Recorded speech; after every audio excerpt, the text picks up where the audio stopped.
الحمد لله نحمده ونستعينه ونستغفره ونؤمن به ونتوكل عليه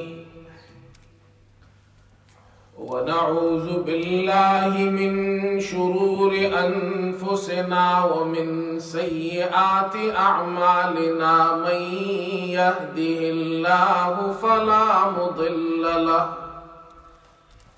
ومن يضلله فلا هادي له ونشهد أن لا إله إلا الله وحده لا شريك له ونشهد أن سيدنا وحبيبنا ومولانا محمدا عبده ورسوله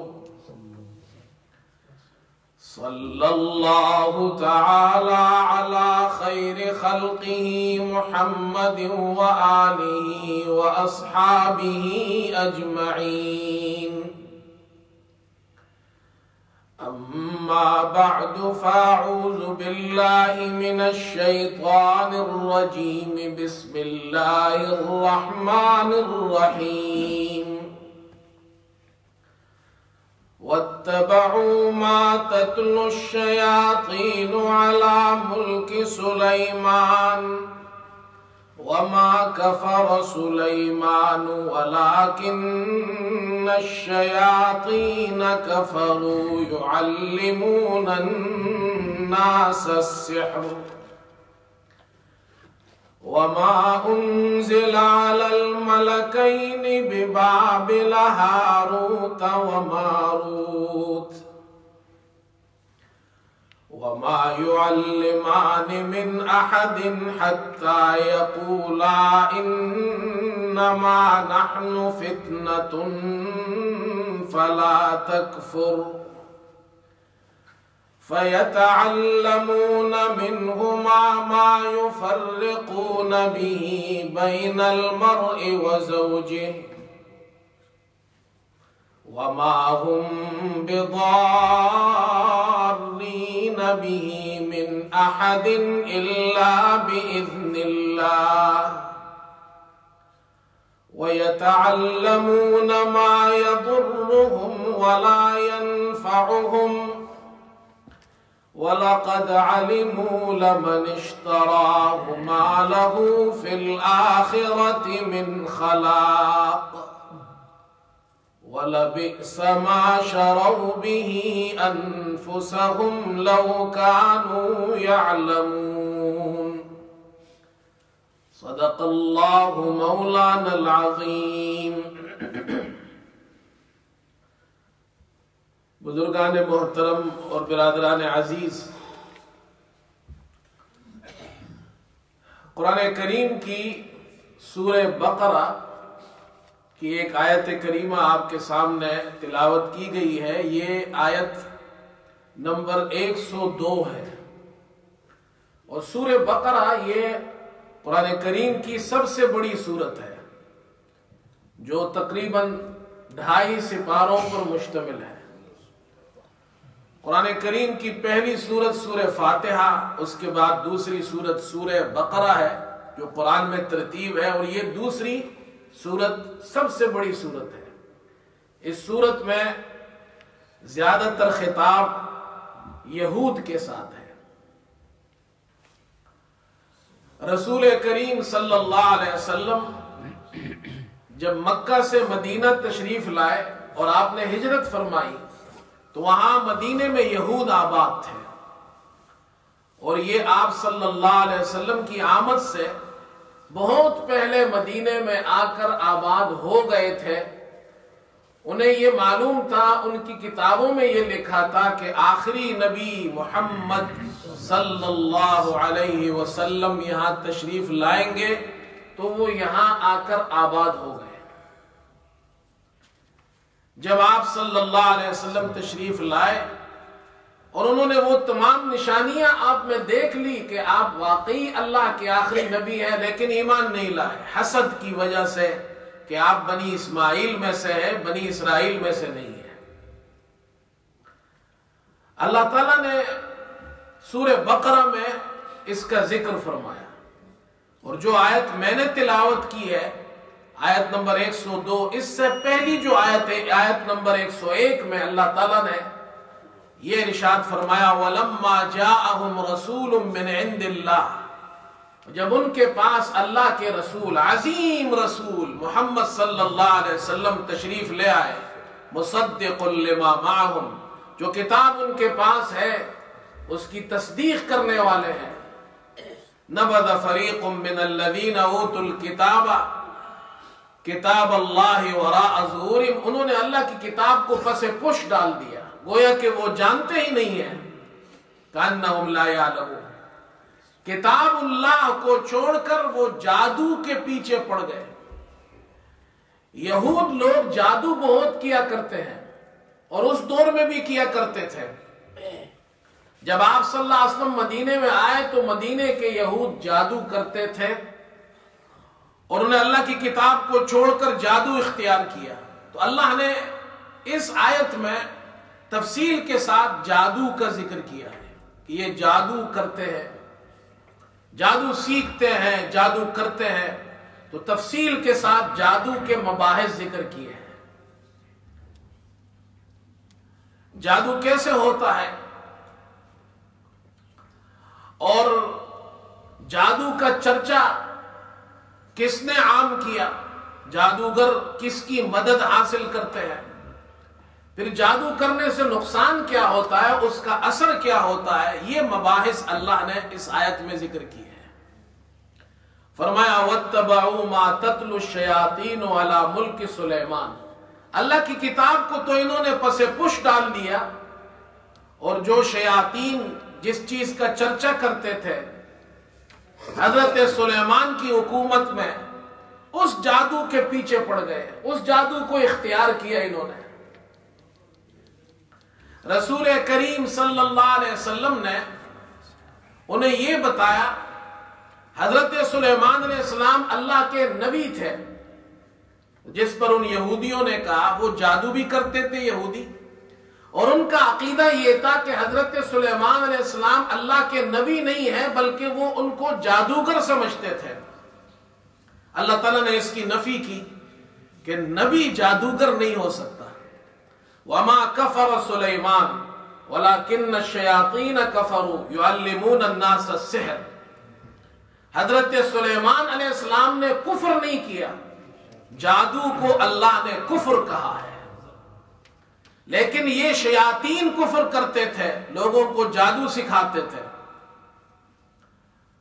اور جادوگر جب جادو کرتا ہے تو وہ شیطان کی مدد حاصل کرتا ہے۔ جادوگر اپنے جادو کرتے وقت شیطان کو راضی کرتا ہے، کفریہ اور شرکیہ کلمات کہتا ہے۔ جادوگر شیطان کو خوش کرنے کے لیے شرک کرتا ہے، اسے مدد کے لیے پکارتا ہے۔ جادوگر نجاست اور گندگیوں میں رہتا ہے، گندے کام کرتا ہے، خون سے جادو کرتا ہے، جانوروں کو ذبح کرتا ہے اور پھر ان کے خون سے جادو کرتا ہے۔ جو خواتین جادو کرتی ہیں وہ مخصوص ایام جب ان کے ہوتے ہیں، ایام حیض کے اندر، اس وقت جادو کرتی ہیں۔ تو شیطان کو خوش کرنے کے لیے جادوگر یہ کام کرتے ہیں، کفریہ کلمات کہتے ہیں، شرکیہ کام کرتے ہیں، نجاست کے اندر رہتے ہیں، اور نبی، اللہ کا نبی، اللہ کا رسول ان تمام چیزوں سے پاک ہوتا ہے، وہ یہ کام نہیں کرتا۔ اللہ تعالیٰ نے فرمایا کہ یہ جادو شیاطین سے سیکھتے ہیں۔ دوسری بات یہ ارشاد فرمائی کہ زمانہ قدیم میں بابل کے علاقے میں جادو بہت زیادہ پھیل گیا اور لوگوں میں جادو عام ہو گیا۔ لوگ جادو سیکھتے تھے، لوگ جادو کرتے تھے، جادوگروں کی بڑی تعظیم ہوتی تھی،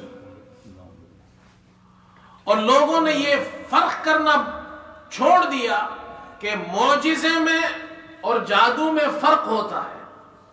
معجزہ اور جادو میں فرق کرنا بھول گئے۔ معجزہ نبی کے ہاتھ پر صادر ہوتا ہے۔ معجزہ وہ خرق عادت کام جو اللہ کے نبی اور رسول کے ہاتھ پر ظاہر ہو، جسے عام لوگ نہیں کر سکتے، ایسا کام۔ اور جادوگر بھی عجیب و غریب کام کرتے ہیں جو دوسرے لوگ نہیں کر سکتے، لیکن وہ حرام ہے، ناجائز ہے، کفر ہے، وہ شیطانی مدد سے کرتے ہیں۔ تو بابل کے اندر جادو پھیل گیا اور لوگ بھول گئے، یہ فرق بھول گئے کہ معجزہ میں اور جادو میں فرق ہوتا ہے۔ تو اللہ تعالیٰ نے ان کی اصلاح کے لیے 2 فرشتے نازل کیے، ہاروت اور ماروت، اور ان کو جادو کا علم دے کر بھیجا تاکہ وہ جا کر لوگوں کو بتائیں کہ یہ جادو ہے جو ناجائز ہے، اس کا استعمال حرام ہے، لہذا تم اس سے بچو۔ اور یہ فرق اس لیے کیا گیا تاکہ تمہیں پتہ چل جائے کہ نبی کا معجزہ وہ اور چیز ہے اور جادوگر کا جادو اور چیز ہے، اس لیے 2 فرشتے اللہ نے بھیجے ان کی اصلاح کے لیے۔ تو یہ ان 2 فرشتوں کے پاس بھی جا کر جادو سیکھتے تھے۔ اللہ تعالیٰ نے اس کا ذکر کیا، وَمَا أُنزِلَ عَلَى الْمَلَكَيْنِ بِبَابِلَ هَارُوتَ وَمَارُوتَ، اور جو بابل کے علاقے میں اللہ نے 2 فرشتوں ہاروت اور ماروت پر نازل کیا، یعنی جو ان کو جادو کا علم دیا، اور وہ آئے، وَمَا يُعَلِّمَانِ مِنْ أَحَدٍ حَتَّى يَقُولَا إِنَّمَا نَحْنُ فِتْنَةٌ فَلَا تَكْفُرْ۔ وہ اس وقت تک لوگوں کو وہ جادو نہیں سکھاتے تھے جب تک کہ وہ ان سے یہ بات نہ کہہ دے، اور ان سے عہد لیتے تھے اور کہتے تھے دیکھو ہم آزمائش کے لیے ہے، فلا تکفر، تم کفر مت کرو، ہم تمہیں جو یہ بتا رہے ہیں ایک تو یہ وعدہ کرو اور عہد کرو کہ تم اس جادو کو جاننے کے بعد اس کو غلط کام کے لیے استعمال نہیں کرو گے، ہم تمہیں صرف اس لیے بتا رہے ہیں تاکہ تمہیں پتہ چل جائے یہ جادو ہے اور یہ حرام ہے، ناجائز ہے، اور اس میں جادو میں اور معجزے میں یہ فرق ہوتا ہے۔ اللہ نے ان کی اصلاح کے لیے بھیجا، لیکن ان لوگوں نے جادو کا علم حاصل کرنے کے بعد غلط مقاصد میں استعمال کرنا شروع کر دیا، اور پھر اللہ نے اس جادو کے اثر کو بھی ذکر کیا ہے کہ جادو کا باقاعدہ اثر ہوتا ہے، اور اس اثر کا ذکر قرآن میں موجود ہے، فَيَتَعَلَّمُونَ مِنْهُمَا مَا يُفَرِّقُونَ بِهِ بَيْنَ الْمَرْءِ وَزَوْجِهِ، وہ سیکھتے تھے ان سے ایسا جادو يُفَرِّقُونَ بِهِ بَيْنَ الْمَرْءِ وَزَوْجِهِ جس کے ذریعے میاں بیوی میں جدائی کرا دیتے تھے۔ یعنی جادو ایسی چیز ہے جس کے کرنے سے میاں بیوی میں جدائی ہو جاتی ہے، یہ قرآن کہہ رہا ہے۔ شادی ہوتی ہے، شوہر اور بیوی میں محبت ہے، پیار کی زندگی گزار رہے ہیں، محبت کی زندگی گزار رہے ہیں، آپس میں ان کا گہرا تعلق ہے، لیکن ایک جادوگر جادو کرتا ہے، اس کے جادو کے اثر سے ان میں جدائی ہو جاتی ہے۔ کتنا بڑا اثر ہے، اور قرآن اس کو پروف کر رہا ہے۔ معلوم ہوا جادو کا اثر ہوتا ہے۔ سب سے پہلے معتزلہ نے جادو کا انکار کیا۔ یہ معتزلہ ایک فرقہ گزرا ہے پہلے دور کے اندر، ان کے بہت سے عقائد غلط تھے، ان میں سے ایک عقیدہ یہ بھی تھا، انہوں نے جادو کا انکار کیا، انہوں نے کہا صرف نظر بندی ہوتی ہے اور اس کی کوئی حقیقت نہیں، جبکہ قرآن میں اللہ نے جادو کے اس اثر کو ذکر کیا ہے کہ جادو کا اثر اتنا خطرناک ہوتا ہے کہ میاں بیوی کے درمیان جدائی ہو جاتی ہے۔ لیکن اللہ تعالیٰ آگے فرما رہے وَمَا هُمْ بِضَارِّينَ بِهِ مِنْ أَحَدٍ إِلَّا بِإِذْنِ اللَّهِ، یہ جادوگر اللہ کے حکم کے بغیر کسی کو نقصان نہیں پہنچا سکتے، اس لیے کہ اللہ کا حکم جب تک نہ ہو دنیا میں کوئی چیز نہیں ہوتی ہے۔ لیکن اتنی بات بتا دی کہ جادو کا اثر ہوتا ہے۔ جادوگر جادو کرتے ہیں، یہ بات سمجھ لیجئے، جادوگر جادو کرتے ہیں، شیطان کو راضی کرتے ہیں، اس کو خوش کر کے اس شیطان کی مدد حاصل کرتے ہیں اور جادو کرتے ہیں۔ اس کے لیے وہ کفریہ کلمات بھی کہتے ہیں، شرک بھی کرتے ہیں، غیر اللہ کو سجدہ بھی کرتے ہیں، نجاست اور گندگیوں میں بھی رہتے ہیں، گندے کام بھی کرتے ہیں۔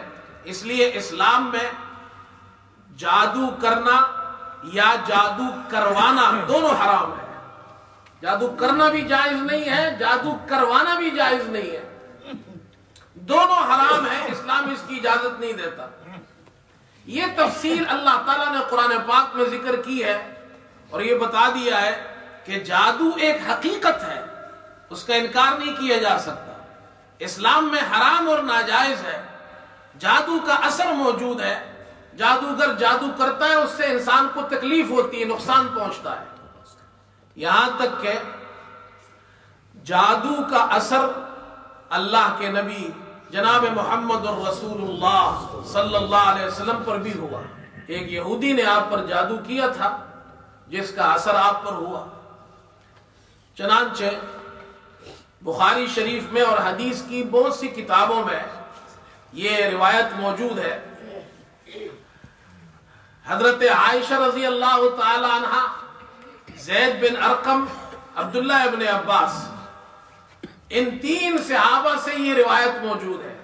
حدیث کی بہت سی کتابوں میں، بخاری میں بھی ہے، مسلم میں بھی ہے، امام احمد نے بھی ذکر کی ہے، نسائی میں بھی ہے، ابن ماجہ میں بھی ہے، بیہقی میں بھی ہے اور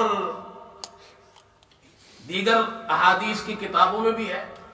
حضرت عائشہ رضی اللہ تعالی عنہ فرماتی ہیں کہ رسول کریم صلی اللہ علیہ وسلم پر ایک یہودی نے جادو کیا، اور جادو کا اثر یہ ہوا کہ آپ یہ محسوس کرتے تھے میں نے فلاں کام کر لیا ہے، حالانکہ آپ نے وہ کام نہیں کیا ہوتا۔ ایک دن آپ صلی اللہ علیہ وسلم تشریف لائے اور آپ نے حضرت عائشہ سے ارشاد فرمایا، اللہ نے میری بیماری کے بارے میں مجھے بتلا دیا۔ میرے پاس دو آدمی آئے، یعنی خواب میں، ایک میرے سرہانے بیٹھ گیا اور دوسرا شخص پیر کے جانب بیٹھ گیا، پاؤں کے جانب بیٹھ گیا۔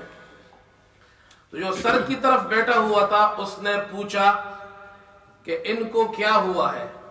تو دوسرے شخص نے جواب دیا ان پر جادو کیا گیا ہے۔ پھر اس نے پوچھا کس نے جادو کیا؟ تو اس نے جواب دیا دوسرے نے کہ لبید بن عاصم یہودی، اس نے جادو کیا ہے۔ پھر اس نے پوچھا کس چیز میں جادو کیا ہے؟ کہا کہ کنگے میں اور کنگے کے دندانوں میں، جو کھجور کے غلاف کے اندر ہے۔ اور کہا اچھا پھر کہاں پر رکھا گیا ہے؟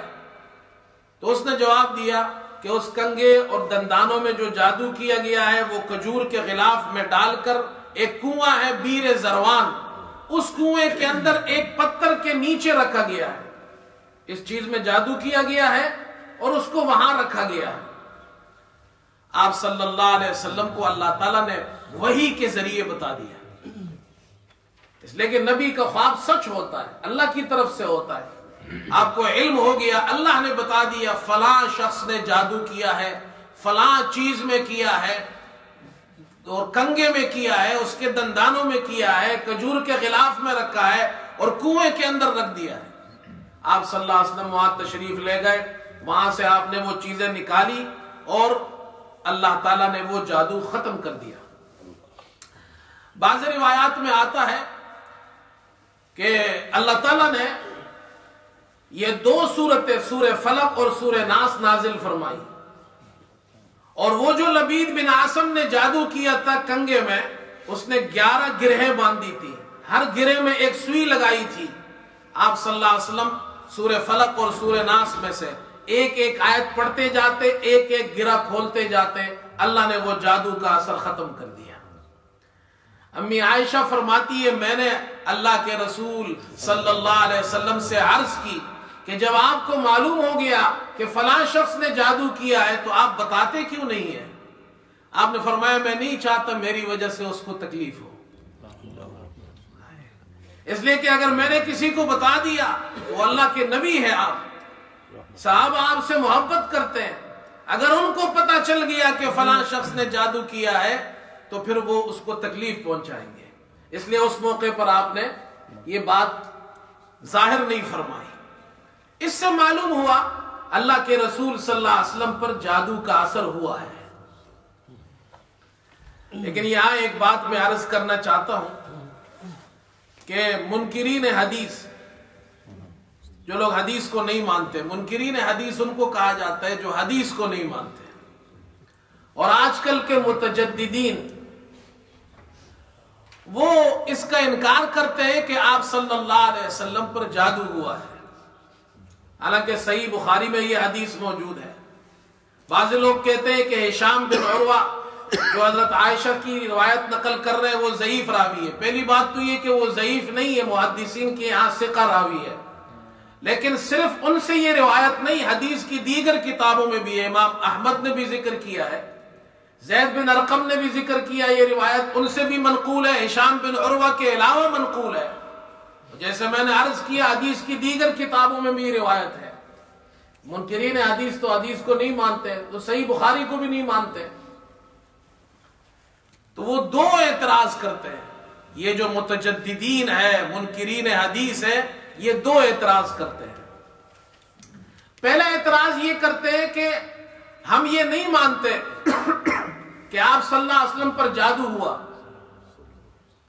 اس لیے کہ جو مشرکین تھے وہ آپ صلی اللہ علیہ وسلم کو مسحور کہتے تھے. وَقَالَ الظَّالِمُونَ إِن تَتَّبِعُونَ إِلَّا رَجُلًا مَسْحُورًا. ظالموں نے کہا کہ تم مسحور شخص کی اتباع کر رہے ہو. مسحور اس کو کہتے ہیں جس پر جادو کیا گیا ہو. اگر ہم یہ مان لیں کہ اللہ کے رسول پر جادو ہوا ہے تو پھر تو مشرکین کی بات صادق آ جائے گی کہ آپ واقعی مسحور ہیں.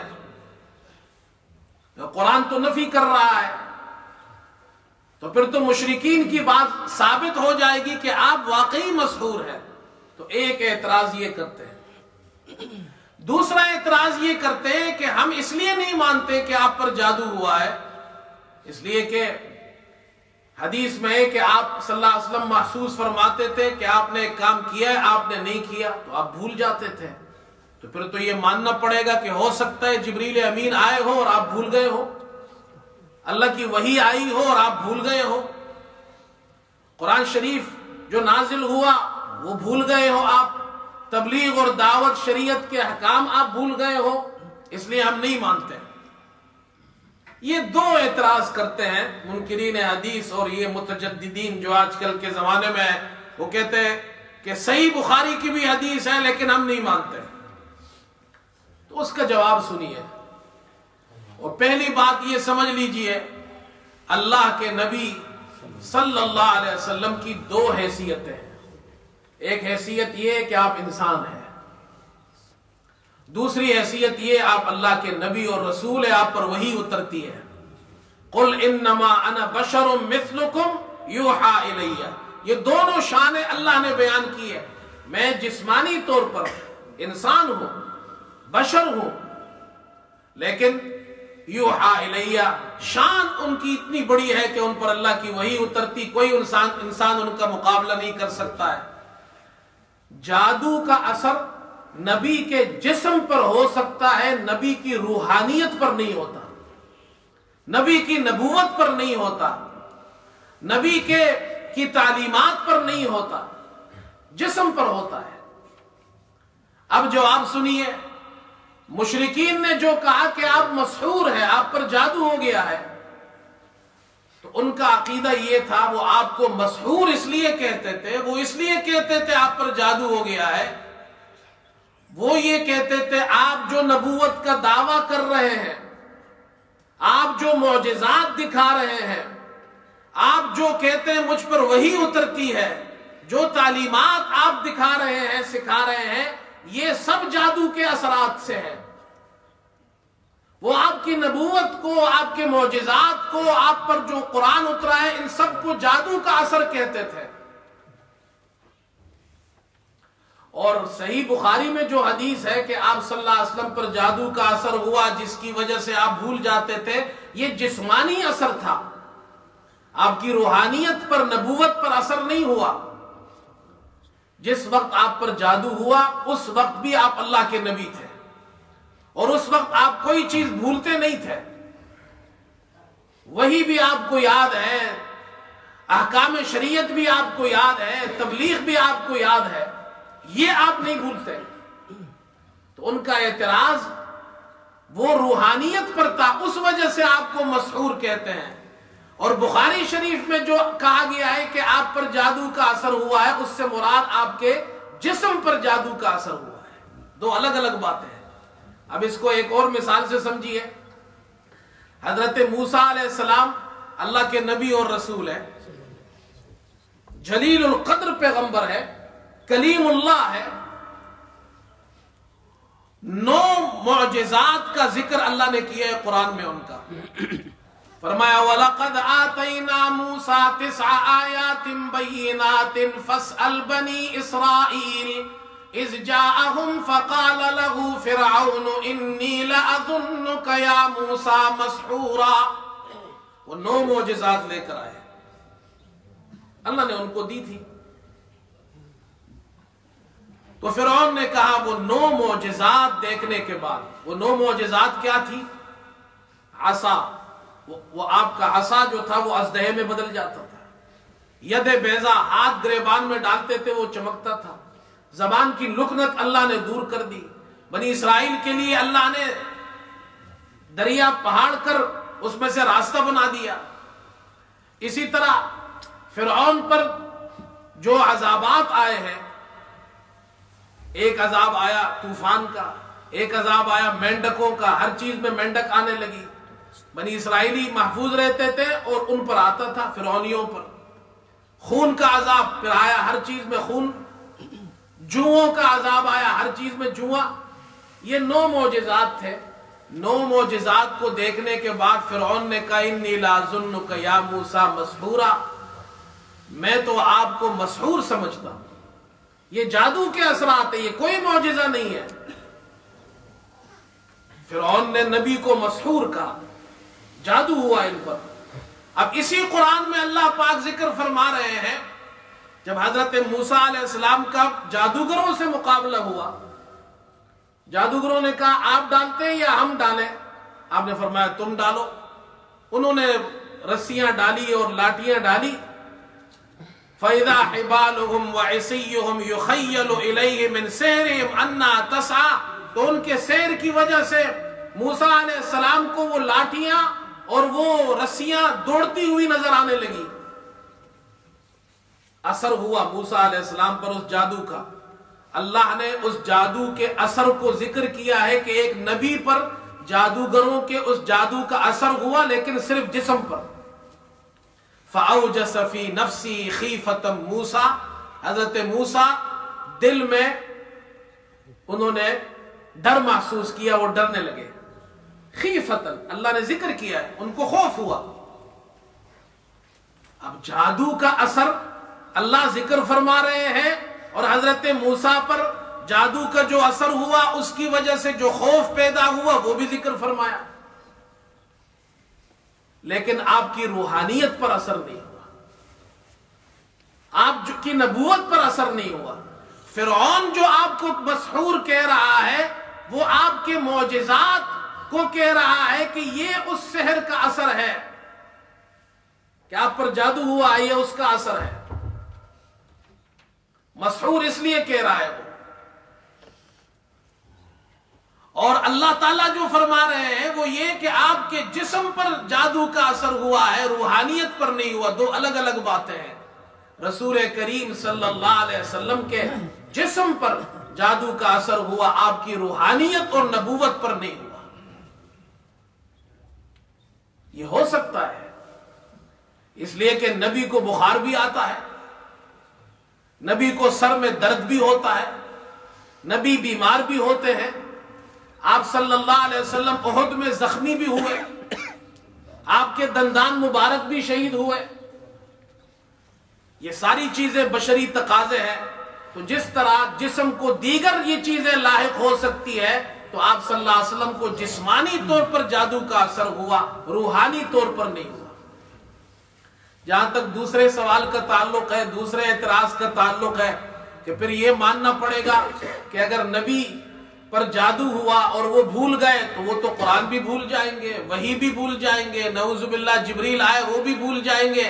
یہ بات بھی غلط ہے، اس لیے کہ نبی تبلیغ میں، دعوت میں، شریعت کے احکام اور قرآن کو کبھی نہیں بھول سکتے، یہ اللہ کا وعدہ ہے۔ جادو اگر ان پر ہوا ہے اس کے باوجود بھی نہیں بھولیں گے۔ اب آئیے قرآن کو دیکھیے، قرآن کیا کہہ رہا ہے۔ فرمایا سَنُقْرِئُكَ فَلَا تَنْسَى إِلَّا مَا شَاءَ اللَّهُ۔ اللہ تعالیٰ اپنے حبیب صلی اللہ علیہ وسلم سے فرما رہے ہم آپ کو قرآن پڑھائیں گے۔ اللہ اکبر، کیسا پڑھائیں گے؟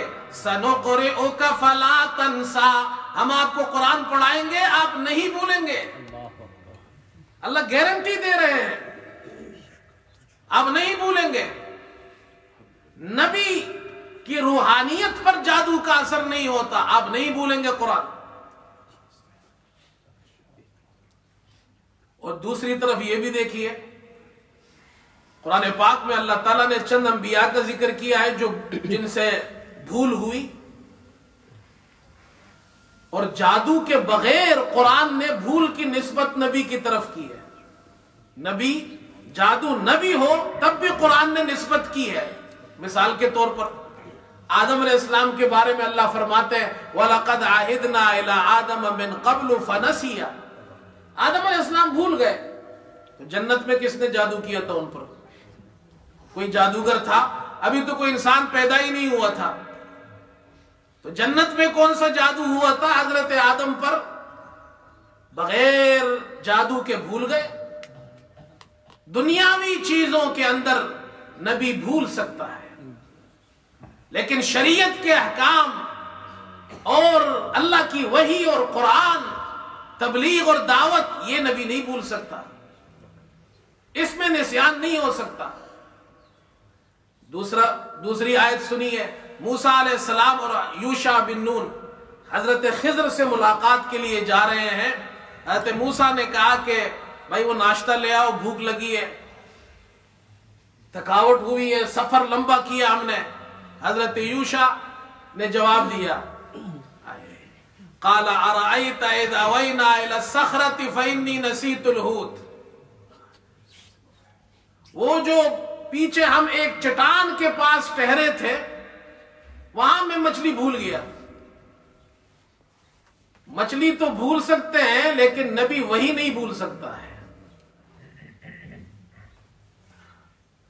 قرآن پاک میں اللہ نے حضور صلی اللہ علیہ وسلم کے بارے میں فرمایا وَاذْكُرْ رَبَّكَ إِذَا نَسِيتَ، اے ہمارے حبیب جب آپ بھول جائیں تو اپنے رب کو یاد کیجئے۔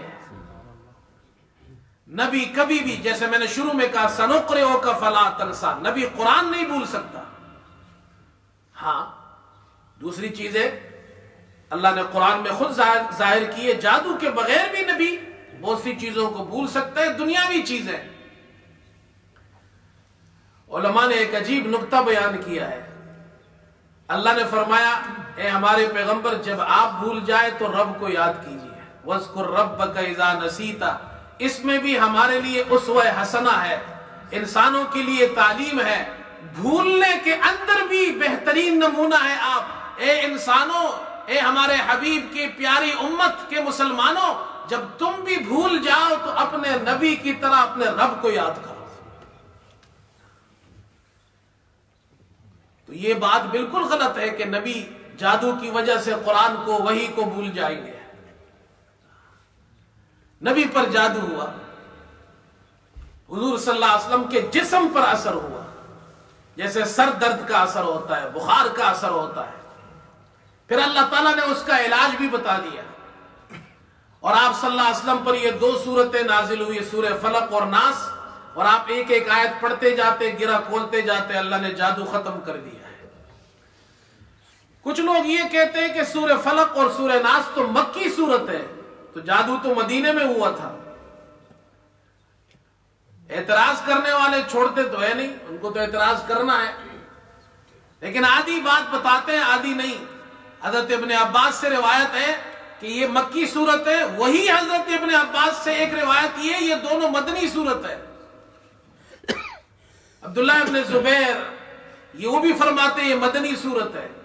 اور پھر ایک بات یاد رکھیے، جو قرآن کے اصول اور تفسیر اور قرآنی علوم اور اصول کو جانتے ہیں، ان سے یہ بات مخفی نہیں، علماء جانتے ہیں یہ بات کہ قرآن کریم کے اندر جو سورت نازل ہوئی تو ایک مرتبہ وہ سورت نازل ہوئی، اب اس کے نزول کے بعد یہ نہیں ہو سکتا کہ وہ دوبارہ نازل نہیں ہوگی۔ بعض مرتبہ ایک سورت ایک مرتبہ نازل ہوئی، پھر کسی خاص موقع پر کسی خاص صورتحال کی وجہ سے اللہ تعالیٰ نے پھر اپنے نبی کو اس سورت کی تجدید کرائی۔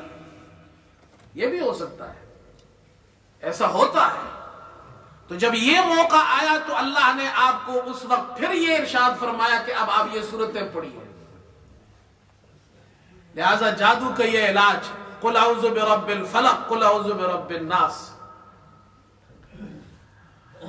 میرے دوستو، یہ کچھ تفصیل میں نے شروع میں عرض کی ہے جادو سے متعلق۔ اب ایک بات یہ بھی سمجھ لیجئے، آج کل ہمارے یہاں تو خاص طور پر ہماری کمیونٹی میں جادو کے بارے میں بہت زیادہ یہ چیزیں عام ہو رہی ہے کہ ذرا سا کوئی شخص بیمار ہو جائے، کوئی تکلیف آ جائے تو کہتے ہیں ہم پر جادو ہو گیا ہے، اور پھر جاتے ہیں عاملوں کے پاس، باباؤں کے پاس، فلاں عامل، فلاں بابا اور فلاں شیخ، اور پھر جناب ان سے پوچھتے ہیں کہ جی ہم پر کس نے جادو کیا ہے۔ ایک بات یاد رکھیے، وظیفہ پڑھنا، تعویذ ہو گیا، رقیہ ہو گیا، جو قرآن اور سنت سے ثابت ہے، یہ سب جائز ہے، لیکن جو عامل جس کے پاس آپ جاتے ہیں یا جس شیخ کے پاس آپ جاتے ہیں، اس سے پوچھتے ہیں جی مجھ پر کس نے جادو کیا ہے، پھر وہ بتاتا ہے جی آپ پر فلاں آپ کے رشتہ دار نے جادو کیا ہے، یہ بالکل غلط ہے۔ دنیا میں کسی بھی شیخ کو، کسی پیر کو، کسی بزرگ کو، کسی عامل کو یہ تو معلوم ہو سکتا ہے کہ آپ پر جادو ہے، اس کے آثار ہو سکتے ہیں۔ تو جیسے قرآن میں اللہ نے کہا میاں بیوی میں جدائی کر دیتا ہے جادوگر، جادو کی وجہ سے انسان بہت سی چیزیں بھولنے لگ جاتا ہے، یہ تو بتا سکتا ہے آپ پر جادو ہوا ہے۔ لیکن ہمارے یہاں ایک مصیبت یہ بھی ہے، بعض لوگوں نے دکانیں کھول لی ہیں، اب تو جو بھی عامل کے پاس جائے، صحت مند ٹھیک ٹھاک آدمی ہو، اس کو بھی کہتے ہیں جی آپ پر بھی جادو ہو گیا، پورا کاروبار بنایا ہوا ہے۔ بہرحال اگر کوئی شخص واقعی عالم ہے اور وہ ان مسائل کو جانتا ہے، اتنی بات تو کہہ سکتا ہے، لیکن وہ آپ کو یہ نہیں بتا سکتا آپ پر فلاں آدمی نے جادو کیا ہے۔ شرعاً بھی ناجائز ہے اور یہ جھوٹ ہے، اس لیے کہ اللہ کے نبی پر جادو ہوا، ان کو کیسے معلوم ہوا؟ لبید بن عاصم نے جادو کیا تھا، اللہ کے نبی کو تو اللہ نے وحی کے ذریعے بتایا، تو آج کل کے عامل باباؤں کو کیسے پتہ چلتا ہے؟ نبی کو علم ہوا اللہ کے بتانے سے، وہی تو اب ہو نہیں سکتی، تو عاملوں کو کیسے پتہ چلتا ہے جی تم پر فلاں نے جادو کیا ہے؟ اور پھر کتنی بری بات ہے، اسلام تو جوڑنے کے لیے آیا ہے۔ بالفرض مان لے، پہلی بات تو یہ ہے کہ عامل کو پتہ نہیں چل سکتا، بالفرض مان لے اس کو پتہ چل گیا، تب بھی بتانا جائز نہیں ہے، اس لیے کہ توڑ پیدا کرتا ہے۔ بہو سے کہتے ہیں تمہاری ساس نے تم پر جادو کیا ہے، ساس کو کہتے ہیں تمہاری بہو نے تم پر جادو کیا ہے، توڑ پیدا کر رہا ہے۔ اسلام جوڑنے کے لیے آیا ہے۔ تیسری خرابی یہ ہے کہ اگر عامل یہ کہتا ہے تم پر فلاں عورت نے یا فلاں مرد نے، تمہارے رشتہ دار نے جادو کیا ہے، تو بغیر ثبوت کے جادو کا الزام کسی پر لگانا کفر کا الزام ہے، اس لیے کہ جادو کفر ہے، جادو شرک ہے۔ آپ کسی شخص پر بغیر ثبوت کے کفر و شرک کا الزام لگا رہے ہیں، کتنا بڑا گناہ ہے، اور اس پر پیسے کماتے ہیں کہ جی ہمارے پاس آپ کا علاج ہے، جی ہم ایسا علاج کریں گے، ویسا علاج کریں گے، جادو ختم ہو جائے گا آپ کا۔ تو جھوٹ بول کر جو کام ہوگا۔ ایک بات یہ بھی یاد رکھیں، یہ جو عامل لوگ ہیں، عملیات، اس میں زیادہ تر فراڈی ہے، زیادہ تر جو ہمارے دیکھنے میں آ رہا ہے زیادہ تر فراڈ کرتے ہیں۔ بہت کم ایسے لوگ ہوں گے جو واقعی اللہ والے لوگ ہیں انسانوں کے ساتھ ہمدردی کا جذبہ ہے ان کے اندر، وہ علاج بھی کرنا جانتے ہیں، وہ آپ کو وظائف بھی بتاتے ہیں، قرآن کی آیات بتاتے ہیں، غلط حرام کام نہیں کرتے ہیں۔ وہ آپ سے یہ نہیں کہتے فلاں قبرستان میں جا کر الو کا سر لے کر 2 قبروں کے درمیان دفن کر دو۔ عجیب و غریب قسم کے علاج ہے، اور ہماری خواتین وہ ان پر ایمان لے آتی ہے، ان کی ہر بات مان لیتی ہے۔ یہ اسلام میں یہ چیزیں نہیں ہیں۔ لیکن ایک بات یہ ہے، یہ جو عملیات والے جنہوں نے اس کو پیشہ بنایا ہے، کیا اس پر پیسہ لینا جائز ہے؟ عملیات کو پیشہ بنانا جائز ہے؟ تو ہمارے یہاں لوگوں نے اپنی مطلب کی باتیں تو ڈھونڈنی ہوتی ہیں۔ وہ یہ حدیث پیش کرتے ہیں کہ جی عملیات پر پیسہ لینا جائز ہے۔ کیوں جائز ہے؟ ابو سعید خدری رضی اللہ عنہ کی روایت ترمذی میں آپ صلی اللہ علیہ وسلم نے 30 آدمیوں کو بھیجا، جس میں ابو سعید خدری بھی تھے۔ یہ ایک قوم کے پاس پہنچے اور مہمان تھے، انہوں نے ان مہمانوں کی ضیافت نہیں کی، انکار کر دیا۔ اللہ کا کرنا یہ ہوا، ان کا ایک سردار، اس کو سانپ یا بچھو نے ڈھس لیا، تو وہ ان کے پاس آئے، کہا جی ہمارے سردار کو سانپ نے یا بچھو نے ڈس لیا ہے، آپ میں کوئی جھاڑ پھونک کرنے والا ہے؟ حضرت ابو سعید خدری نے کہا کہ ہاں ہمارے یہاں ہے، دم کرنے والا ہے، میں کرتا ہوں۔ لیکن وہ تو بخیل قسم کے لوگ تھے، کھانا کھلایا نہیں، وہ یہ تھکے ہوئے تھے۔ کہا کہ علاج تو ہم کر دیں گے مگر آپ کو ہمیں کچھ دینا پڑے گا۔ انہوں نے کہا ٹھیک ہے، 30 بکریاں دے دی انہوں نے۔ یہ گئے، سورہ فاتحہ پڑھی 7 مرتبہ، اللہ نے اس کو شفا دے دی۔ انہوں نے کھانا وانا کھایا، کچھ لوگوں نے نہیں کھایا، کہا کہ جی آپ نے اجرت لی ہے اس پر، قرآن پڑھا ہے اس پر اجرت لی ہے آپ نے۔ آپ صلی اللہ علیہ وسلم کی خدمت اقدس میں پہنچے تو آپ نے ابو سعید خدری سے پوچھا یہ بتاؤ تمہیں کیسے پتا چلا کہ سورہ فاتحہ میں شفا ہے؟ فرمایا اللہ کے رسول، اللہ نے میرے دل میں یہ بات ڈال دی تھی۔ آپ نے فرمایا ٹھیک ہے، پھر فرمایا کہ اس میں سے خود بھی کھاؤ مجھے بھی کھلاؤ۔ اب اس سے دلیل پکڑتے ہیں کہ جائز ہے، ٹھیک ہے جائز ہے، لیکن سوال یہ ہے کہ کیا ابو سعید خدری نے عملیات کو پیشہ بنایا تھا؟ کیا صحابہ اکرام اس قسم کے عملیات کی دکانیں کھول کے بیٹھے ہوئے تھے کہ سامنے 150 200 بندے لائن میں کھڑے ہو ٹوکن لے کر اور ان کا علاج کیا جا رہا ہے؟ خیر القرون میں یہ چیزیں ہمیں نہیں ملتی۔ اور پھر ان صحابہ نے جو ان سے بکریاں لی تھی وہ مجبوری کی وجہ سے لی تھی، اس لیے کہ ان کے پاس کھانے کو تو کچھ تھا نہیں۔ آج کل کا زمانہ تو نہیں، آپ سفر کر رہے ہیں راستے میں سروسز آ گئی اور آپ نے گاڑی روک لی کھانا کھا لیا۔ اس زمانے میں نہ سروسز ہوتی تھی نہ ریسٹورنٹ ہوتے تھے۔ عربوں کے یہاں رواج تھا، جس علاقے میں بھی جاؤ گاؤں والے جناب کیا ضیافت کرتے تھے۔ وہ بخیل قسم کے لوگ تھے، انہوں نے کھلایا نہیں، انہوں نے کہا یہ ویسے تو کھلاتے نہیں، چلو ان سے کچھ بکریاں ہی مانگ لو۔ مجبوری کی وجہ سے لیا تھا۔ اس لیے ہمارے علماء میں جو امام زہری ایک بہت بڑے عالم گزرے ہیں، وہ کہتے ہیں کہ یہ اس پر دم وغیرہ پر اجرت لینا جائز نہیں ہے، اس لیے کہ قرآن پر اجرت ہے۔